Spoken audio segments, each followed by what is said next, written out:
Greetings and love and kindness, family. I'm Karen Khadijah Davis-Foulks, the one and only Conscious Self-Healthcare educator and host of the Conscious Self-Healthcare Conversation radio show. Every Wednesday from 4 p.m. to 5 p.m. Eastern Standard Time, 1 p.m. to 2 p.m. Pacific Standard Time. Community, this is your time to share your wellness stories and how you move from disease care to conscious self-healthcare. I want to hear your story. We want to hear from you. Join the conversation each Wednesday. Call in and share how you shift out of chronic disease care stress. Right here on InnerLightRadio.com, the healing frequency. This is Dr. K, and I am looking forward to our conversation. So call in and share. Health is consciousness, and healing is a function of consciousness. Come on, family. It's time to rock the world with the new frontier of conscious self-healthcare, while I share my wellness story with you right here on InnerLightRadio.com, the healing frequency. All right, now. Taking those deep, deep breaths with me. All right, now. Get in that movement. Get in that self-groove. It's time to think about self-care. We're talking about conscious self-care. 6/19/2019. June 19, 2019. How you feeling, family?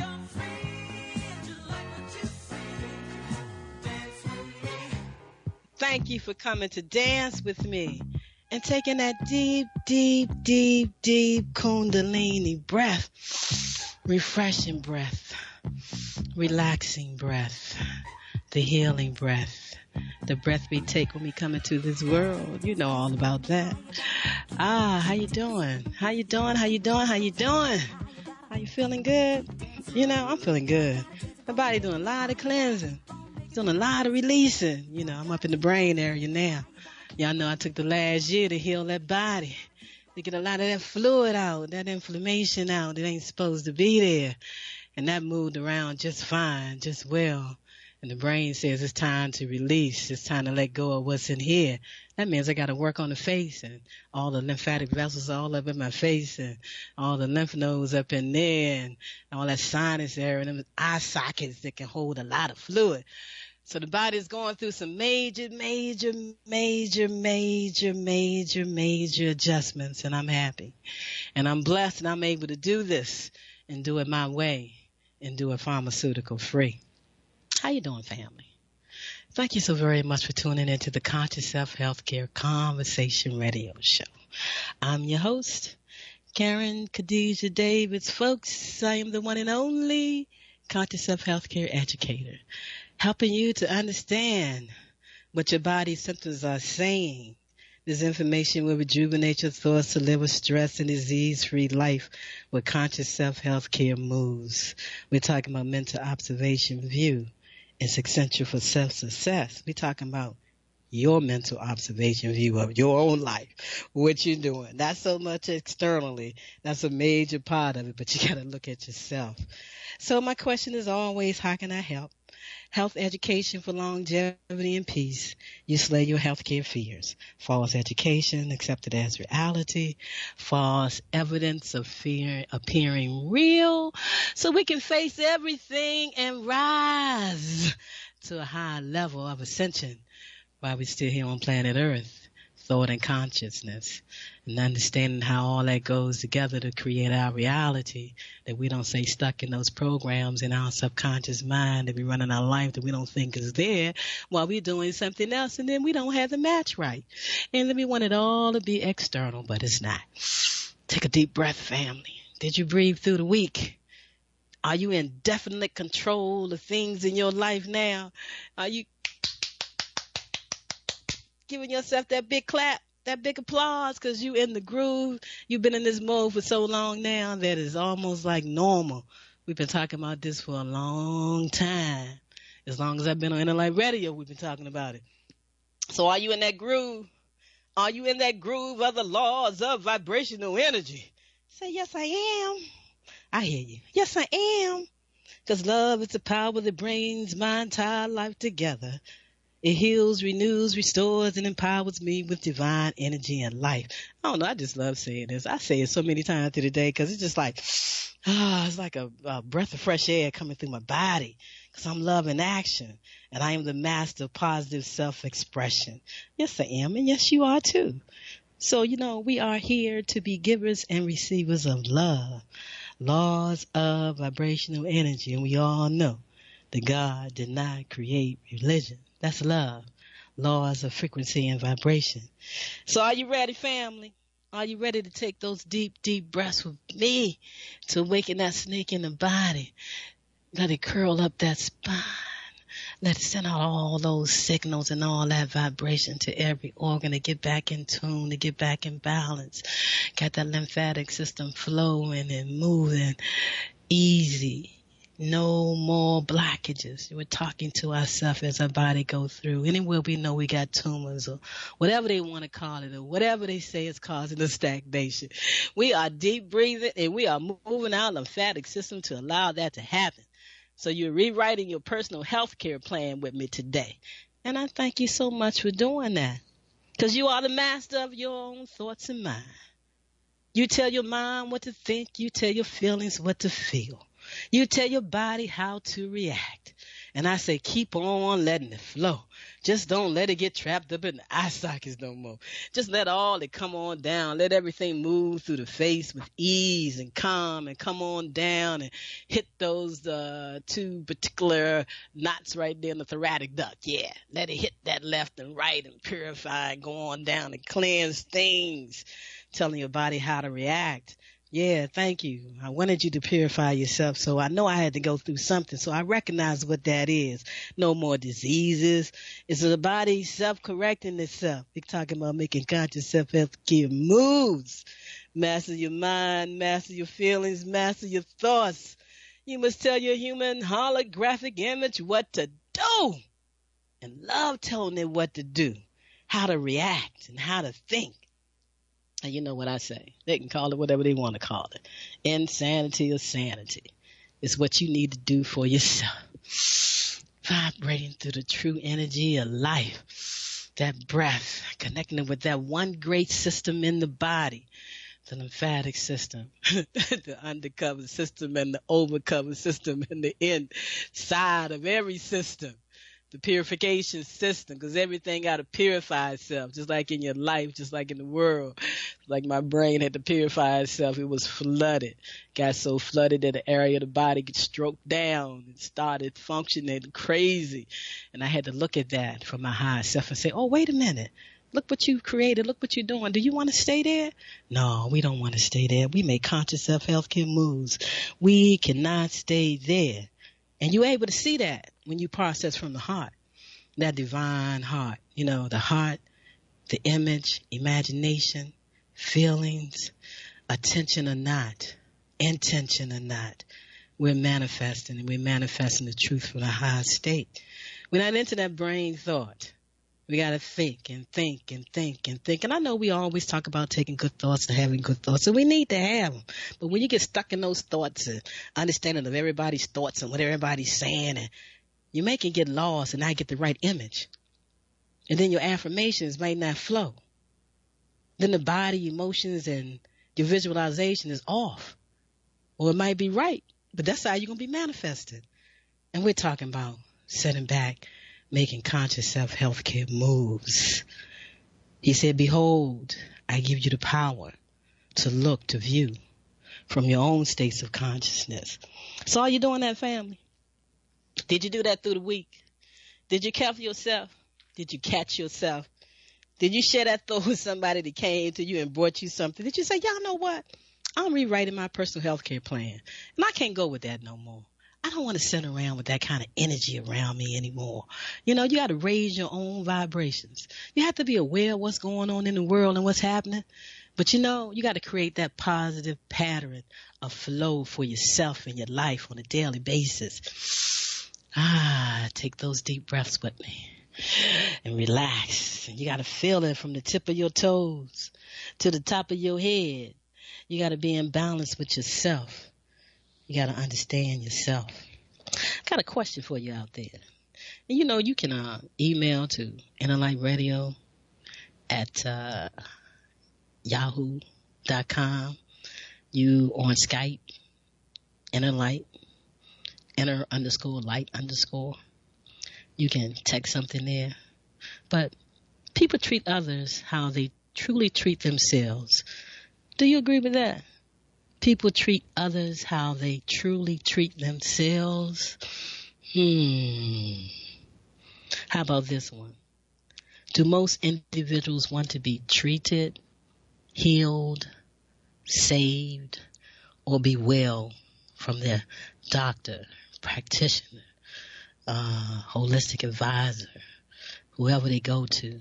Do most people want to be treated? Do they want to be healed? Do they want to be saved? Do they want to be well? Or do they want information? What is it? What is it? What do you do when you really go to somebody and you're asking them support? What are you really asking them for? Or are you really asking yourself that question through them? You got to sit back and relax. I'm a conscious self-healthcare educator. And when you come to me, I'm going to turn it around. Right where it is and show you how to find your answers. How to go deep within to that higher state of consciousness through the raw materials to get you where you need to be. Conscious self-healthcare. Making conscious self-healthcare moves. And how you do that? I know y'all went out there and start learning anatomy and physiology for yourself. How things connect internally the body. And then once you do that, you know what you're doing, how you're thinking, what you're aligning to, what you're giving your power to, what you're holding on to. And then you might can see those sub-programs in your subconscious mind is taking over. Because you know you might have to hit that button. Because that's where your truth or your habits really lie at. And you don't really see them. And when somebody bring it to your attention, you be like, nah, that ain't me. But you need to be assured. That's why we say that self-assurance balance out that self-care, self-love, self-respect, self-worth. Because it may be that they're a little bit off, trying to make you feel like you off, so you can be off because you're doing so great. Everybody play tricks and traps. So you got to know for yourself what you're doing and how you creating it, and that you have the power. With every breath you take, you realign your energy on a daily basis.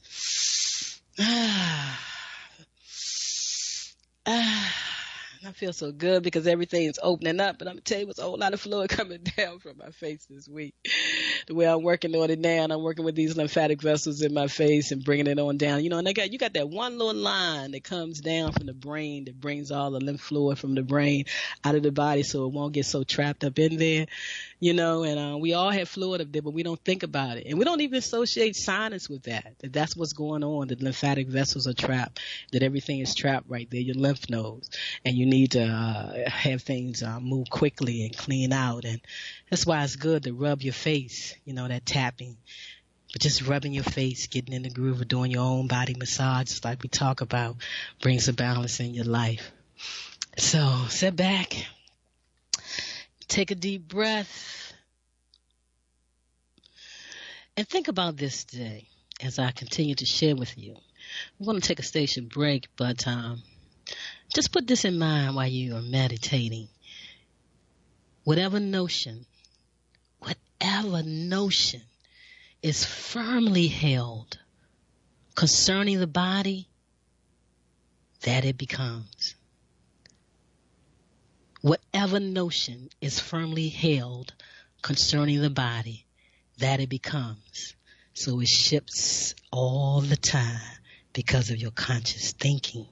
So thank you for coming to dance with me, taking a deep breath with me, finding a way to shift out of chronic disease, care, stress, and stepping up out of the dark ages of healthcare. So sit back, do your deep, deep breathing.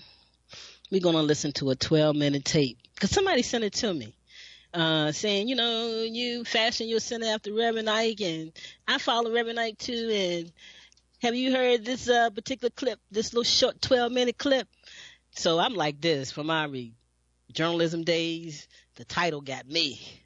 Stop being morally right and mentally wrong by finding your power of self-definition. So I said, oh, I got to listen to that one. So we're going to take a station break. You're going to sit back and breathe for 12 minutes. You get to sit back and think about your life, what you're doing, what you want to make adjustments with while you deep breathe and bring in those good vibrations to yourself. And I'll be back in 12 minutes.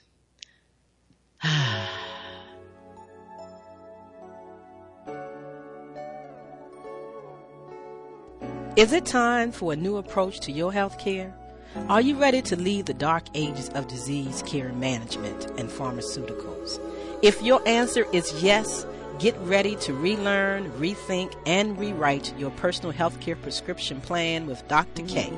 She is a certified lenthologist and Nest healthcare provider, sharing the new science of information as medicine and cellular ecology. Did you know that the field of epigenetics states that you are more than just your genes, and those genes do not control your biology? Yes, that's correct. Schedule a Skype, phone, or office visit with Dr. K and get on board the Friendship Train to Healthcare Free. 202-248-7749. That's 202-248-7749. Visit us on the web for CELLLIFE.com. The number 4, the words CELL, CELLLIFE.com.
Science of living is also described as a form of self-image psychology.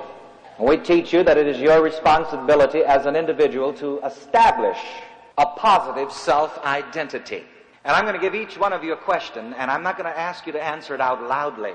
But ask yourself this now within your own minds, and ask yourself this each day, and be sure that you can give a clear answer to this. And the question is, who am I? Let's say that together. Who am I? First of all, who am I as an individual? Another question, who do I want to be? Say that out loudly with me. Who do I want to be? And you see, here we teach that it is your responsibility to define yourself in terms of the good that you want to be, to do, and to have. We teach you not to simply accept the self-definitions that you may get from outside of yourself. But you know, if you don't define yourself, the world, or as we say, the world mind, will define you. And too many people accept self-definitions from outside of themselves, and they never think that they are able to define themselves apart from the self-definition that they get from the world. I'm constantly rejecting any kind of self-definition that is not my own self-definition, that does not come from me. It has gotten rather popular here lately, for example, for people of the black race to define themselves as, well, I'm a black person. But I'm here to tell you that if that's your only self-definition, you're in trouble. Who am I as an individual? We have left self-definition too much in the hands of the sociologists and the bureaucrats. The masses sometimes get their self-definition from the federal government. And I talk about that all the time. Some of you permitted, for example, the federal government to define you as poor people, and you just accept that. But I say to you, it is your job to define yourself. Whatever you subconsciously define yourself as, you will become that. To quote Reverend Ike, I am always becoming that which I am conscious of being. Let's say that together. I am always becoming that which I am conscious of being. If I just simply be conscious of being black, that's what I'll be. But that isn't enough. I'm glad that I'm an American. I wouldn't want to be anything other on a nationalistic sense but an American. But it certainly isn't enough for me just simply to know myself as an American. On the inside, on the individual level, I must have a correct and positive self-definition. And I must learn how to use what I call my power of self-definition, to be what I want to be and to do what I want to do. And I'll introduce another term. I just love to throw terms around. The power of self-definition. Let's say that together. The power of self-definition. You see, you have the power of self-definition. Not only that, you have the responsibility of self-definition. Whatever you are, even though it may be unconscious to you, on the unconscious level, you are what you are by means of your own self-definition. The poor remain poor because they continue to accept or to define themselves as poor people. That's why they never got me in any of the poor people's marches. You let me know when the rich folks are going to march, and I'll be there. When the saints go marching in, oh Lord, I want to be in that number. And here again, the so-called poor people, they've just permitted somebody else to define them. Well, you're poor people. You're underprivileged people. You're culturally deprived. Damn that. Don't let anybody else tell you who you are. You decide who you are. And each individual has the power of self-definition and the responsibility of self-definition. And I've seen self-definition work in so many different ways. Here in this philosophy, we are forever using the cliche, health, happiness, love, success, and prosperity. That just about covers everything that is needful. So let's go through that for a moment. There is healing, even on the physical level, the mental level, on every level of every kind of problem in self-definition. And while I touch on healing for a moment, I accepted an invitation to speak to the medical and professional staff at Harlem Hospital.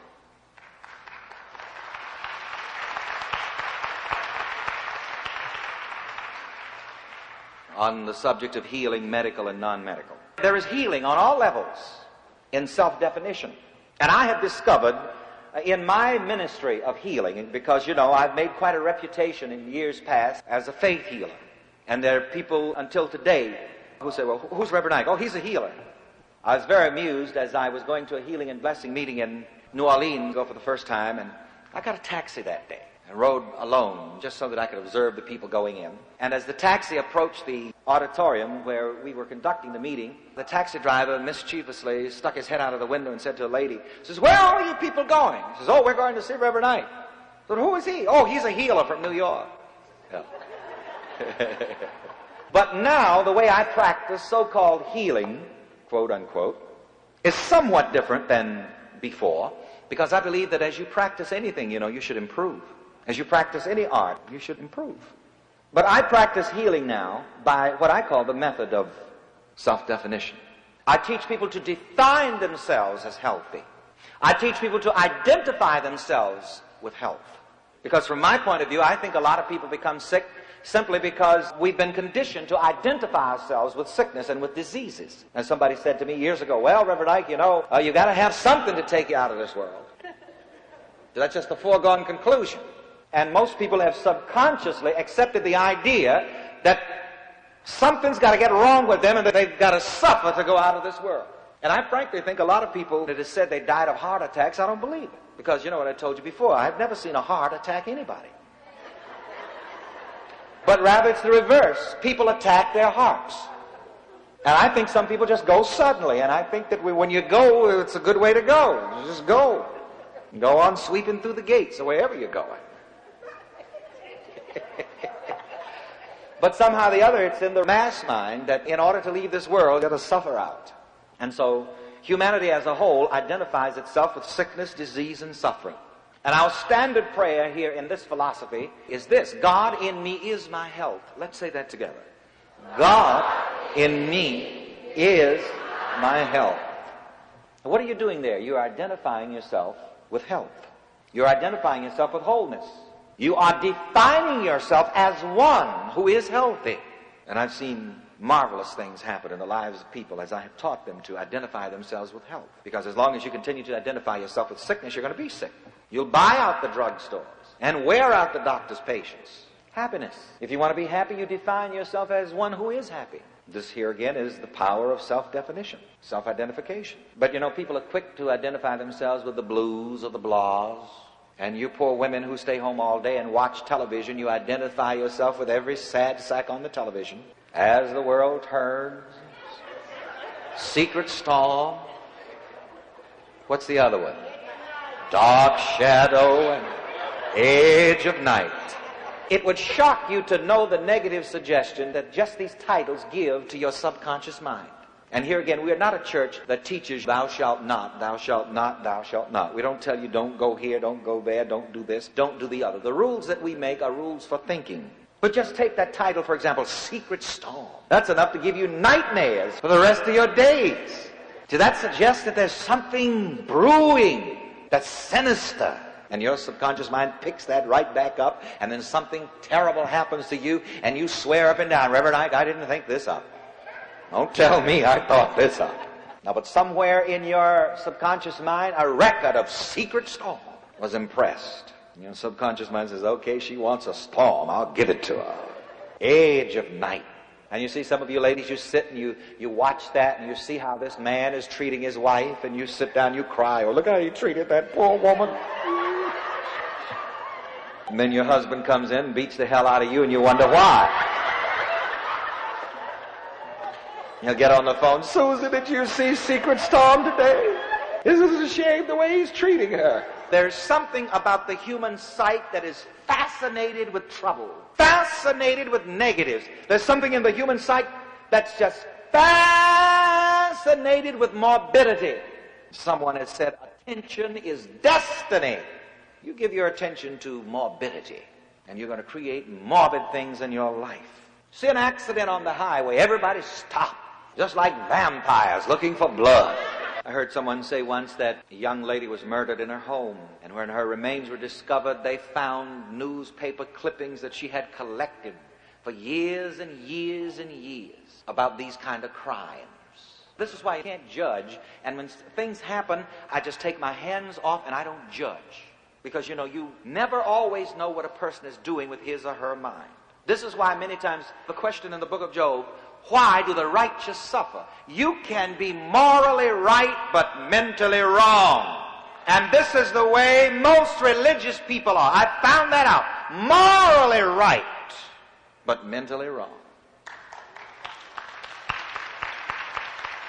That's the first time I've ever put it that way, and I think it deserves an applause. It says, you know, well, why do the righteous suffer? Job was a good man. And all that trouble came to him.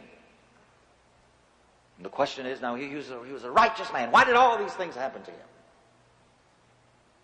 His wealth was taken away. His children taken away. His health was taken away. And even his wife said, look, you might as well curse God and die. He said, now why would this happen to Job, a righteous man, a religious man? He probably paid his tithes, kept up the blessing plan. Probably had the prayer cloth under his mattress.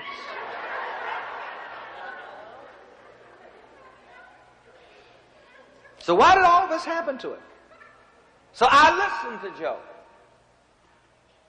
I listened to him talk. And you know, most of the time when people talk to me and tell me what their problem is, usually the first sentence I can tell them why they're in the fix that they're in.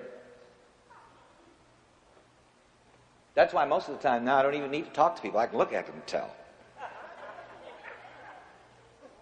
So I listened to Job. It took me a while listening to him.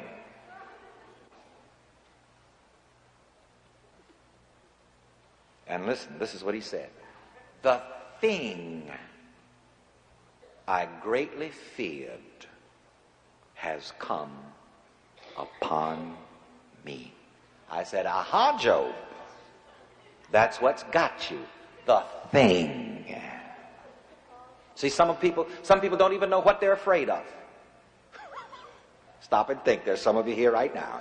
You're always jittery and afraid. You don't know what the hell you're afraid of. You're just afraid.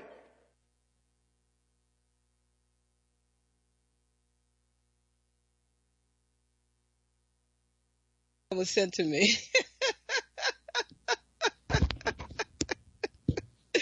I just love Reverend Ike. I just love Reverend Ike. Thank you, Reverend Ike. Who am I? Who am I? Morally right or mentally wrong? Define yourself. Who am I? The individual. Who are defining you? Is it you or the world or somebody in your life or something that happened in your life? Take a deep, deep breath. Reverend Ike give you something to think about. I know he does. I like that. I like that, Reverend Ike. Affirmations. The God in me has given me the power to create my experience by means of my imagination. The God in me has given me the power to create my experiences by means of my imagination. I am using my imagination to see all good I desire in my experiences here on planet Earth. I am visualizing positive, happy, loving, successful experiences. All of them moving through this stroke. I visualize it. Positive, happy, loving, successful experience. And that it has been. And that it still is. I see myself being, doing, and having all the good I desire right here, right now. And I do see that. So I thank the God in me. I thank Mother Earth. Yes, I do. How you doing, family? Did you sit back and take those deep, deep breaths? Have you been thinking about the 6 fears that I've been sharing with you over the past 3 radio broadcasts of the Conscious Self-Care Conversation radio show? And so we're going to end that today. There were 6. And the last one, the fear of death. And after hearing Reverend Ike, what he just got finished talking about, I knew you can understand how you have to look at that and what that truly is all about. So this is the fear of death. This is number 6. Remember, we're reading from Building Powerful Nerve Force from Dr. Bragg, ND, PhD, life extension nutritionist. You know his healthcare products and the books that he's had out for umpteen years. And so this book came to me recently because I'm building up my nerve force. And I had to look at a lot of things, and I'm grateful for the 6 fears that had people go back and look over, which made me go back and look over. So there were 6 basic fears: the fear of poverty, the fear of ill health, the fear of old age, the fear of criticism, the fear of the loss of love that we talked about last week. And we're going to talk about the fear of death today and how we look at that and how we let just knowing that get us fearful and afraid, and we do all kinds of things like take pharmaceuticals and believe in the pathway of disease diagnosis care that really destroys the body in its attempt to find a cure or to help the body get back in balance. So I say sit back and take a deep breath, and I'll share with you this last fear that Braggs talked about, and you can see how it works in your life. The fear of death. The fear of death creeps in to torment the mind when the nerve force is low. Some tense and nervous people are always living in the shadow of death. The morbid thought seems to take charge of the whole mental process. Mental institutions are filled with men and women who have gone mad because of the fear of death. This fear is useless. Death will come no matter what anyone may think about it. Accept death as a necessity and pass the thought out of your mind. It must be a necessity or it would not come at all. Perhaps it is not as bad as it has been pictured. Certainly the fear of it is worse. Certainly the fear of it is worse. Take a deep breath on that. Let youth be a preparation for age, life a preparation for death. There is no reason why you should not die happily, as well as live happily. I like that.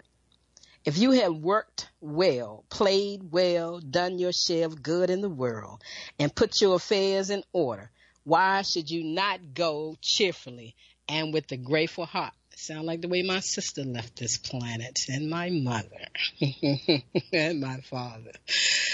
As you live longer, do not shut your eyes to death. Speak about it cheerfully, accept it, adjust yourself to meet it.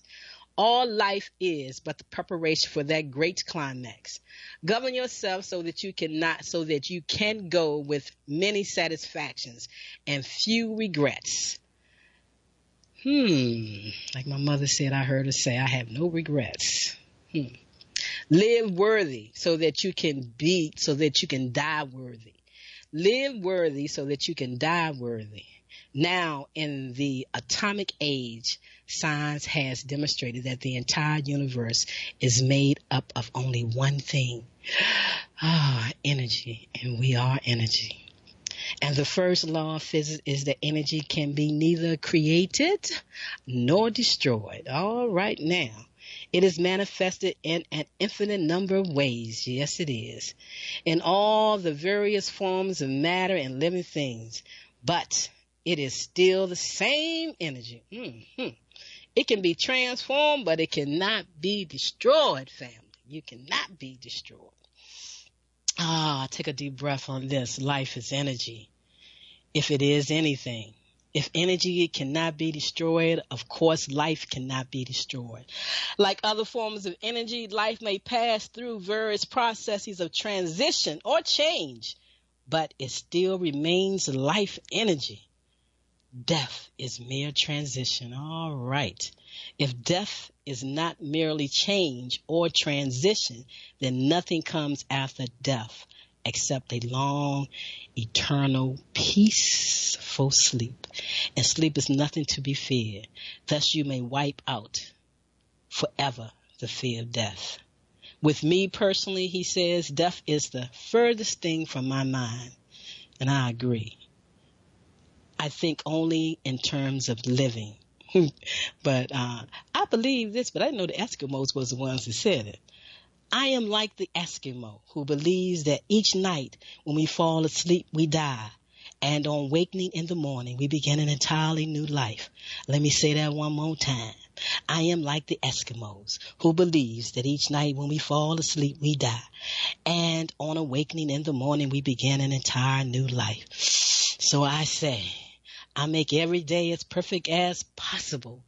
And so should you. I'll take it even further. I say every time I lay my head down and go to sleep and wake up, I'm anew. I'm coming back into the world with new vibrations and new harmony and peace. What's in your subconscious mind? What is working its way while you sleep? What is coming into the conscious mind? What you got buried down there? Is there any tapes you need to go over, record over, or think over? How about your health situation? Are you living on pharmaceuticals? Or you just saying, well, maybe this one may do it. If I just go back and get one more, it may do it. But what is the reaction to all of that that's happening in your body? You know, the foods are just as deadly, but more deadly is nothing than the pharmaceuticals you put into your body that changes your natural biochemical processes, that put your cells in struggle, that has the transformation of new cells come in struggling, and we don't want that. And want to step back and understand nature, and that our bodies are going to go through things, and that we are going to have cellular malfunctions. But how are we going to work to correct those cellular malfunctions? That is the question. Fear death not. Fear life not. Have no fear. False education accepted as reality. That false evidence appearing so very, very, very real to you. They have you doing all kinds of crazy things. The older you get into your 60s and they start telling you things and you think and definitely the people that's out here that's living a raw life, a vegan life and eating the best way they can and doing all that, and then you just go and start popping drugs. I just don't understand it. But another thing I don't understand either, but it's here, and the day is June 19th, and I happen to be broadcasting live on what they call June 19th. It's a celebration as June 19th, National Freedom Day. Are you free, family? Are you free? Are you celebrating? It is the oldest national celebration commemorating the end of slavery in the United States. It is the name given to Emancipation Day or Freedom Day. African Americans found out that they were free in Galveston, Texas in 1865. And people still celebrating their states, accepting this as a holiday. I wish I had time to play that poem by Brother who Mama doing now, like I never was a nigga nor a slave. I love that poem right there. But okay, so how you looking at that day, June 19th, and you're celebrating? Are you free? Are you really, really free from conflict of the United States of America and yourself? That's the most that you have to free yourself from. How you thinking about your human body feel? How you thinking about yourself? What you giving your power to? Again, emancipate yourself from medical mental slavery day is April 30th of every year. Every year we celebrate the month, April, as conscious self-healthcare and lymphatic cellular wellness month. So you can have those thoughts every day of those 365 days a year of how you caring about your body, your consciousness from the high level, and how you're helping that lymphatic system do its job of purifying the body. Because I don't care. That's why they all talking about inflammation now, because they know that's it to everything. The body gets flooded, the cells can't operate correctly, the organs can't hear correctly, they can't function well. So they get a little bit out of balance because they're flooded. You know how a plant gets when it gets flooded. You know how anything gets when it gets flooded. It brings in all kinds of debris and all kinds of everything. And like I had to sit back with patience and patience for myself and what life brought me to bring my body back in balance after this game of it's not what it looks like when it looks just like it was looking. But that was all right because I feel good about who I am and my body. And even this stroke, because it taught me so much. It gave me so much understanding about what's really going on and how I was really looking at things. And yeah, you knew a lot, but you didn't pay attention. You was getting signs that the brain was filling up with all that excess fluid.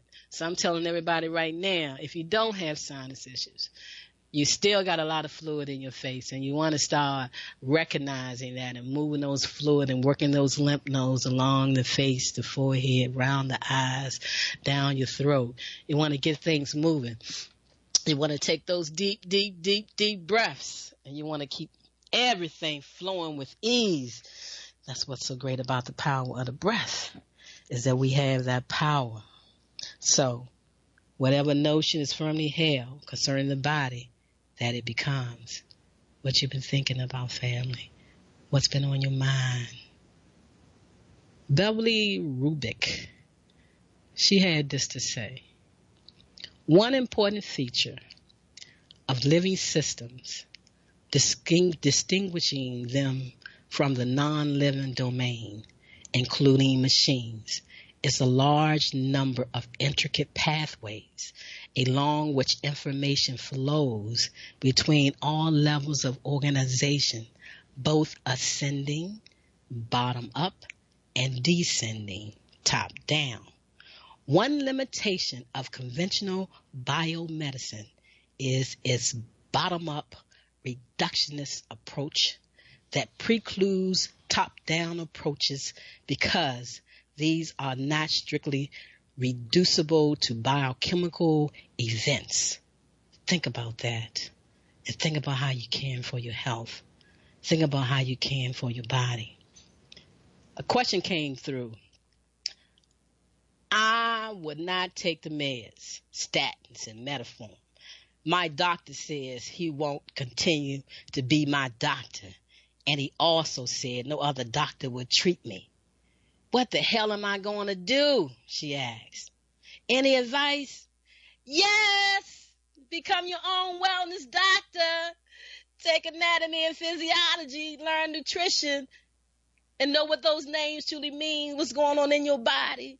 Understand your lymphatic system and the power of your breath. I agree with you. And don't worry about that doctor not wanting to see you no more.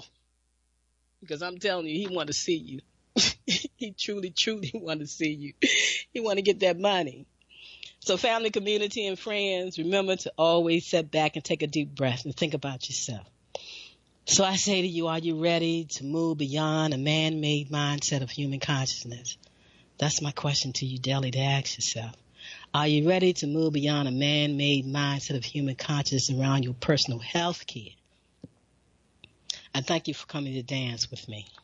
And remember, with the Nest Health Wellness Tools, I read your human body field. I can work with you around the world no matter where you are. Just buy a device and I only can support you, your family, your friends.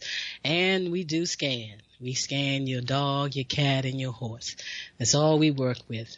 We tell you what's going on with the human body field and what vibrational medicine that can support them, as well as we tell you everything else is going on with you. So many points. And then we have that max pulse system that reads the autoneurognomic system, which I must see you in person. But you know what? Have equipment, will travel. Connect with me and we can bring about a mighty, mighty shift in your community with total wellness and putting it in their hands for them to become their own wellness doctor. And so I want to thank you so very much for coming to dance with me today. We covered the 6 basic fears, and I really like this Neuroforce book. It's having me read a lot of things, and I'm going to continue to share with you from that book. But I want to say to you, as we continue on, to sit back, write your own plans. Don't get caught up in that fake out information from that fake out field of psychiatry that want to have you put on those detrimental drugs that really corrupts and destroys the body. We're all going to have emotional things that we go through. But I tell you, family and community, when you sit back and look at yourself and think about who you are, who thy is, know thyself, you're going to be all right. You have been listening to the Conscious Self-Health Conversation Radio Show.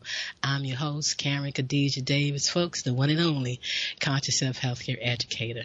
Look me up through all social medias. That's Foulks. And we are right here live every Wednesday, 4 p.m. to 5 p.m. Eastern Standard Time on InnerLightRadio.com, the healing frequency where your transformation begins. We're going to close out. And I'm going to have you listen to a new clip from Reverend Ike. It's about 2 minutes long. You don't have to die to go to hell. And that's a powerful little 2-minute clip. And at the end of every show, I am adding a powerful video. And at the end of this show, when you go listen to it on my YouTube channel, K Davis F, you're going to hear a powerful talk from Bruce Lipton at the end of this show. Thank you so very much, family. Hold yourself, hug yourself, honor yourself, put yourself first, plant that garden one thought at a time. And I'll see you next week. And we're going to close the show with that clip and some music. And thank you for tuning in. Take those deep, deep breaths and activate that snake and heal the body. As we take those deep, deep breaths and clear the pathway, free your mind. You are standing at the safe way of heaven. Heaven right here on earth. And every time you sleep, you die. And when you wake up, you re-enter this world. So enter this world with a greater thought. And everything is going to be all right. Take those deep, deep breaths.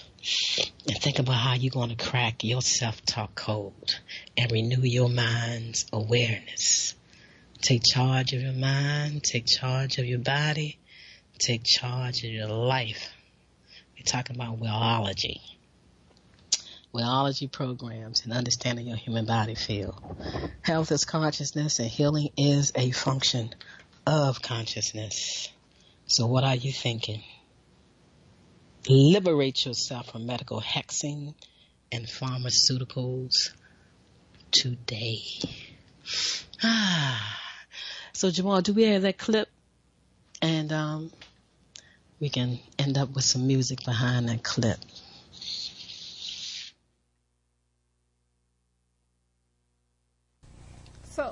So your response to some extent is a rejection of evangelical Christianity, which has attempted to focus black people's mindset on reaching heaven beyond death. as opposed to focusing on the here and now. So the question still is there any room for that conversation, that how to get to heaven when you die, that you said you haven't heard much from T.D. Jakes? Is that an important message? Is that something? Not for me, because to me, you see now, my interpretation is that life is a matter of consciousness and states of consciousness. Okay. And to me, heaven and hell are both states of consciousness. Okay. And I remember when I illustrated it several times to my various audiences, and I said, nobody is going to dispute me when I tell you that you don't have to die to go to hell. Because most of you have caught some kind of hell in some kind of way. And everybody was, amen, amen. You know, everybody would go, yes, yes, yes. So I said, by the same token, you don't have to die to go to heaven. It's a matter of state of consciousness. So should people be worried about what happens when they die? I say no. Okay. Only one thing you take with you when you die, and that is your consciousness, your self-consciousness. And your self-consciousness will take you to whatever is of its nature, to whatever is correlative with it. And you see, this is what I teach in mind science, my brand of it. And that's all that goes with you. I sent my soul to the other realm. Some lesson of the future state to spell. And by my soul returned and said, I myself am heaven and hell.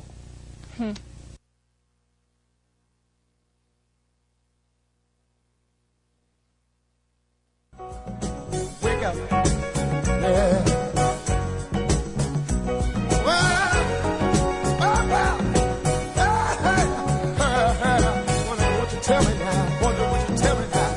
Wow, family, that was a great show. I want to thank you so very much for tuning in to the Conscious Self-Health Care Conversation Radio Show right here on NLI Radio. It was a pleasure having you tuning in. Now, you must tell a friend to tune in. And if you haven't called in and shared your wellness story, don't you think it's time that you help somebody with your wellness story? Call in, share your story, join the conversation. I'm Karen Khadija Davis-Foulks, and I invite you to visit my website, ConsciousSelfCare.com. Or you can just go to the number 4, the word CELLLIFE.com. Leave me some information. I would love to talk with you. And once again, I look forward to you joining us next Wednesday right here on the Conscious Self-Health Care Radio Show. It's a conversation where we uplift each other, where we share our wellness stories so we can help someone move from disease care to conscious self-health care. Thank you for tuning in. I look forward to hearing from you next Wednesday.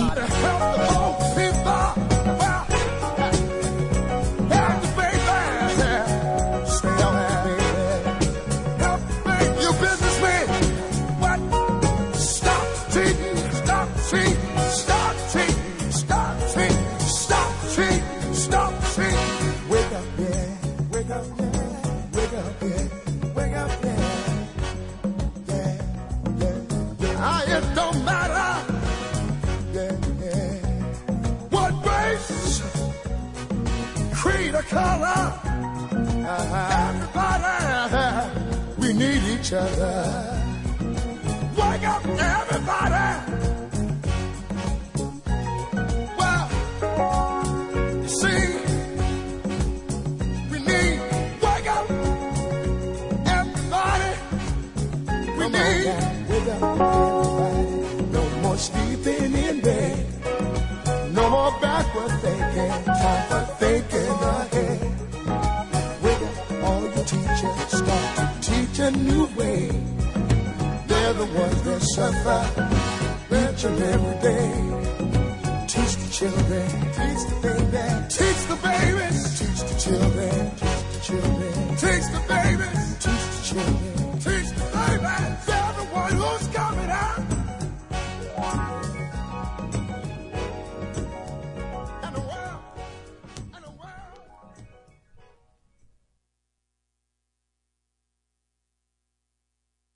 this is the bigger monkey wrench in the system. And that is, we had started off with the fundamental belief that the conscious and subconscious were just the unity of a single mind. So if the conscious mind became aware of something, then the subconscious mind should, of course, follow along with it as well, because they're both together. It's two separate minds, but they learn in different ways. Here's the critical part. Conscious mind, being creative, can learn in a creative fashion. Conscious mind can read a self-help book, and after one reading go, oh yeah, I've been educated. I know how I should do it this way, and my life could be really good if I understood this. And then you say, well, I just read the book and I understand how it all works, and yet my life is still exactly the same. You can go to the lecture, you can read the book, you can watch the video, you can even just go, aha. And the conscious mind, being creative, can learn just from simply that. Read the book, it learned. I go, what about subconscious? I go, here's your problem. It's a habit mind. I said, well, how do you create a habit? I go, reading the book once is not a habit. So what's the point? The self-help book you read was picked up information-wise, educated, and enhanced your conscious awareness, and yet didn't touch any of your subconscious programs. You have the same behavior you had before you read the book, after you read the book. Why? Conscious mind learns by reading the book. Subconscious habit, you don't learn from that one reading of the book. So the conscious mind, subconscious mind learn in different ways. How can I teach the subconscious mind? Number one, so many of us talk to ourselves. You know, I love donuts. Margaret, my partner, calls them circles of death. But, I love those guys. And of course, my health wasn't that great at this time. And so my programming is don't eat donuts. Don't eat donuts. And I keep talking to myself, don't eat the donut. Don't eat the donut. And then sure enough, 5 minutes later, there's a donut in my hand. And it's about halfway finished when my mind catches on. Oh, my God, you're eating the donut. Well, now being so upset, well, you might as well finish it now that you started it. And then I eat the donut, okay? And I go, wow, I kept talking to myself not to eat the donut. Why did I eat the donut? And here's the fun answer. The conscious mind, yes, you're in it. Remember, I said that's a seat of your identity, your spirit, your consciousness. That's where you are. Oh, then who's in the subconscious mind? I go, nobody. There's nobody in there. It's a machine like a CD recorder. Why is that relevant? Well, let's say I record a program on a CD, put it in the machine, push play, and it plays the program. And I say, I don't like that program. So I say, okay, CD player, change the program, make something more fun and something I would like better than this program. And of course, the program continues to play just as it was. And then you get a little more upset. Come on, please change that program. I asked you to change the program. Don't eat the donuts. Don't you remember I said that? Still eating a donut. I get very frustrated and very upset with myself. And then I really almost give up, because how many times do I have to tell myself not to eat the donut, still end up eating donut, to realize it's not making any difference at all. The point about it is this. When your conscious mind was telling your subconscious not to eat the donut, who were you expecting to hear that message? And then you realize there's nobody in the subconscious, a machine. So I say, yeah, go talk to the CD player. It's playing a track on an album. I say, okay, tell it to play something different. Just talk to it. And the answer is, it's not going to change. They'll never change. I go, yeah, there's your problem. Trying to talk yourself into change is not going to work, because the subconscious mind has nobody to listen to your story. So I say, well, how does it change? I say, well, how does it learn? And here's the 3 things to rewrite your subconscious. Number 1, how did it learn in the first 7 years, the programmable period? I say, the brain was in a low vibrational frequency called theta, which is hypnosis. So if I use hypnosis, I can download a program. I can say, yes, you can. That's how you can do it. And I go, do I have to have somebody else do the hypnosis on me? I go, here's the fun part. The vibration of theta is a low vibration. It's below consciousness, which is alpha. And a higher vibration in alpha is beta, which is like schoolroom studying, work mind, work consciousness. And so there's higher vibration is beta. The next one down is more calm, is alpha. When you go down below alpha, theta, which is the hypnosis or imagination phase as well, because children in that theta period, first 7 years, mix the real world and the imaginary world seamlessly. And that's because theta is imagination and reality mixed. And then below theta is one lower vibration called delta, which is absolute sleep. I say, well, what's significant? I say, well, every day when you wake up, you're coming from delta, the lowest vibration, just as you're waking up in the morning, just as you're coming out of sleep, the immediate, groggy period in that beginning, that's theta. That's where imagination and hypnosis and reality start to mix together. That's why if you have a clock radio, and the radio comes on as you're coming out of your sleep, the story in the radio can be mixed with the dream. And as you're waking up, the imagination took the radio thing and made part of your dream out of it, theta. But once you're awake, you're in calm consciousness called alpha. And once you go to work, you're in a higher vibration called beta.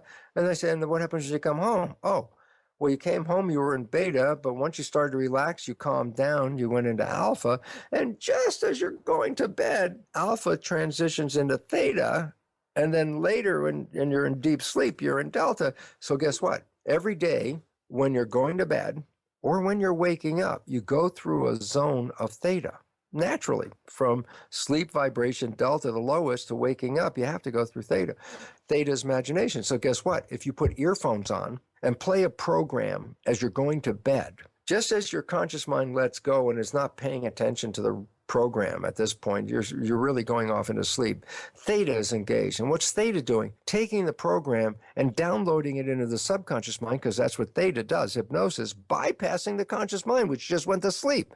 So every night, putting on earphones and playing a program of a behavior that you want to create in your life, repetition of that every night will then manifest that experience. So the first 7 years, hypnosis, theta, auto hypnosis with earphones, I said, and going to bed. That's the way you can program it. Number 2, what about programming after age 7? I go, oh, well, then the conscious mind's working. So how do I put a new program in? I say, you practiced. You repeated something over and over and over again, making a habit out of it. I say, you want to learn ABC. How many times did you start with ABC and then get to a certain point and then stop because you didn't know what was next? And then you thought about what was next. A, B, C, D, let's see. Oh, E. A, B, C, D, E. Oh, next one is, F. And you keep adding, and what are you doing? Repeating, adding and repeating. Finally, you get A, B, C, D, X, Y, Z. You get to the end. Guess what? You got to the end. You don't have to do it anymore. Why? You've repeated it, made a habit out of it. Now it's enclosed in the habit mind. You can just call it up. It's already a habit. So repetition. So I say, you find that your behaviors are not supporting you, then guess what?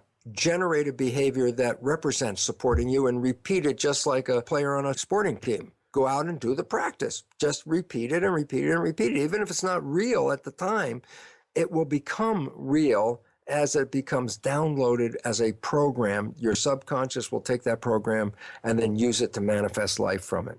So you start out, you might be sick with cancer, and your program is, I am healthy, I control my health. A couple of those programs like that, very positive thingy like that. And I say, well, what happens? Well, it's very hard for your conscious mind to say, I am healthy, knowing you're having a cancer right now. And I say, no, that's not the issue. You're repeating it over and over again for what? The subconscious. The repetition, habituation occurs. The subconscious now gets a program. What's the program? I am healthy.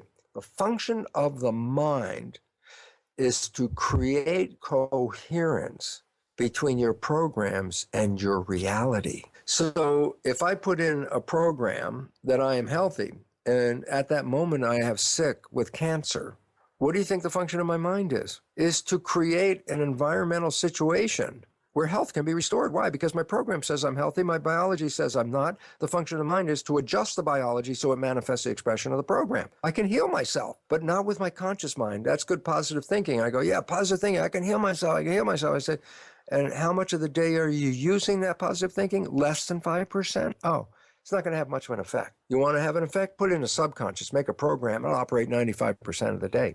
So the two fundamental ways right now of learning are the two fundamental ways that we acquire the subconscious programs. A, hypnosis, first 7 years.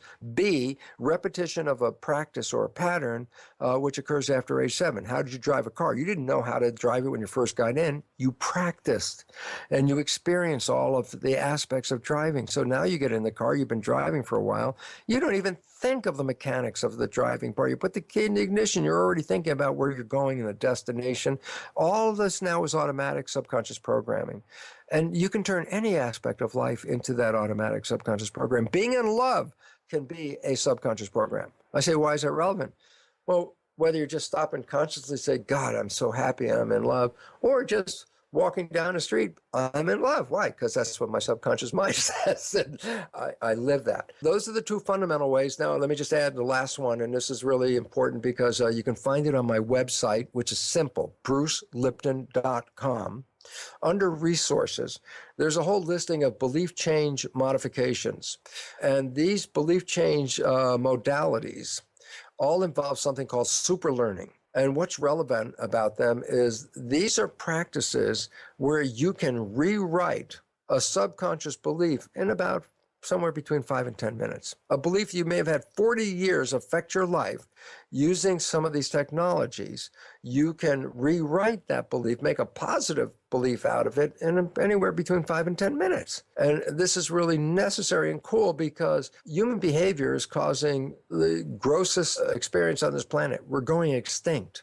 Human behavior is undermining the web of life. Science has already acknowledged we're now into what is called the sixth mass extinction of life, but it's driven by human behavior. The only way out is to change human behavior. Therefore, there's an old saying that necessity is the mother of invention. We have a necessity to learn fast. These new energy modalities called energy psychology, as a group name, and there are a whole variety of different ones, are opportunities to rewrite your subconscious beliefs. And I say, well, you know what you want to rewrite? And the answer is simple. Yeah, look at your life. What's not working? Turn that into a statement, I am healthy. You're looking for relationships and you're not finding a relationship, then a statement, I am lovable. And if that becomes programmed, then love is now open to you. Most of us, and I've seen this in our belief courses, 80 to 90% of every audience does not love themselves. No self-love. How can that be? And the answer was simple, because what are the programs in that child's mind for the first 7 years? I go, well, as psychologists said, 70% or so are negative, redundant, disempowering, self-sabotaging. I go, well, how did they get there? And I say, here's the primary reason. Parents act like coaches. I said, what's a coach? Well, here's a team player. It's not performing well. It's not putting out the effort. And so the coach goes, come on, you don't deserve to be on this team. Who do you think you are? You're not that good. Why is the coach saying that? Just to piss off the player? No. The player is now thinking, oh my God, I got to perform better. I'm going to work harder. I'm going to do better because I want to show the coach that I am deserving of this. So the consciousness of the player is understanding what the coach meant because the coach said you're not good enough. And the consciousness is an interpretation. I'm not good enough because I'm not performing well, therefore I will perform well. I go, yeah, but that's when the student or whoever it is conscious. I say, what about a child before 7? I say, oh, they're not conscious. They're recording. I say, oh, if a parent's acting like a coach, what did the child just record? Not good enough, not deserving. Who do you think you are? You're not that good at this. You're not lovable. These are things that parents say. Why did they say them? Because they wanted to be the coach and say, come on, you could do better, needle them to do better. It only works if the child is conscious enough to understand the meaning. If the child is under 7, they're just recording the words. I say, what are the words recorded in this child's mind? Not good enough, not deserving, not lovable, not worthy. These are the programs of the subconscious mind. I go, yeah. And I say, what happens if that mind plays 95% of the time? Oh, what's the function of the mind? Take the program and create behavior that will, make coherence between the resulting life and the program. The program is not good enough, not worthy, not deserving. Then guess what? The behavior is going to come from the mind. Any behavior that will show outside people that A, I'm not good enough, not worthy, or deserving, because my behavior will be coherent with the program. And this is why between 80 to 90% of the people in our workshops will not test positive to I love myself because the fundamental programs are critical, self-critical. And I go, why is that relevant? Program, I am not lovable. Issue, a partner shows up who says they love you. They say they love you. What is your mind thinking at that moment? What is your subconscious mind? It can't possibly be true. It can't be true. I know I'm not lovable, so how the hell can they say that? What will you do? You will push away love because you can't accept it for yourself. So when somebody else says it, it can't be true. And therefore, you will always be seeking love and never find it. Conscious mind wishes and desires. Yes, I want that love. Yeah, 5% of the day. 95% of the time, you're not worthy. You don't deserve this. Who do you think you are? And all of a sudden it's like, oh my God, of course, if that's running 95% of the day, I'll never be successful. And why am I worried about it? And the answer is because that 95% of the day is not visible to me. So if I'm sabotaging myself 95% of the day with programs that will push away everyone who loves me, and then at the end of the day come home and say, I can't find a mate. No one loves me. It's like, no, it didn't start there. It started with you. You didn't love you. No one else can love you.